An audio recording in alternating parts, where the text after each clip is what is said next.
Guys, welcome back to my channel.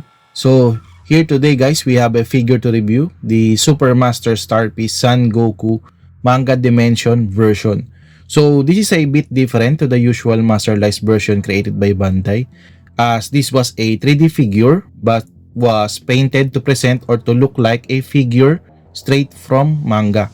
So as you can see guys, the art box is tall and has a see-through plastic to let the figure be seen and be appreciated. So as you can see guys, here is the front side of the box. As you can see, Dragon Ball Z Super Master Star Piece Son Goku. I like the Dragon Ball Z logo and the Manga Dimension created by Bandai. So this is the other side of the box.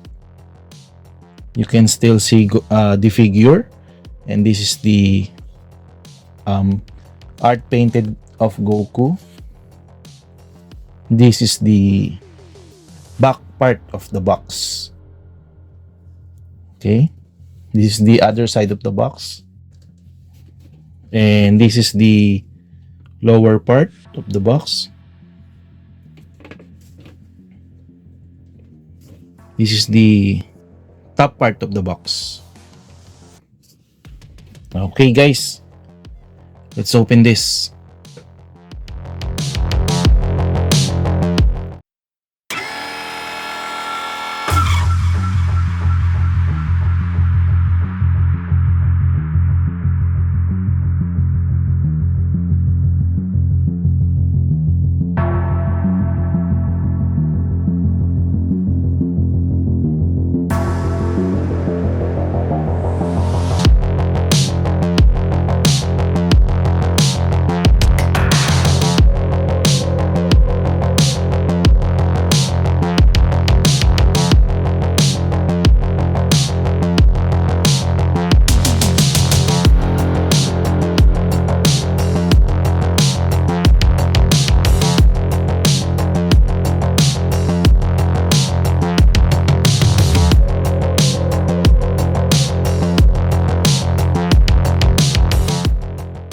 So guys, I present to you Manga Dimension Son Goku.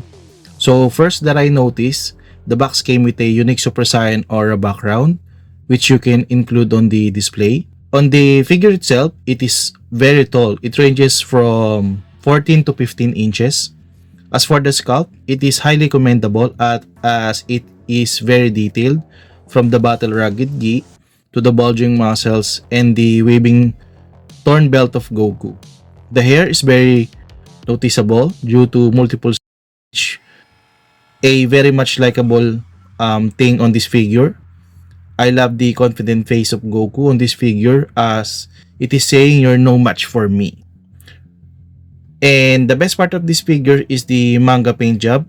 It is a cartoonist paint job, which is the distinctive factor of this figure. Glad to have one of these added to my collection. It shows a fresh model when it comes to my toy collection, and I hope this will not be my last Manga Dimension figure. If you like my video guys, don't forget to like, comment, share, and subscribe. Ciao!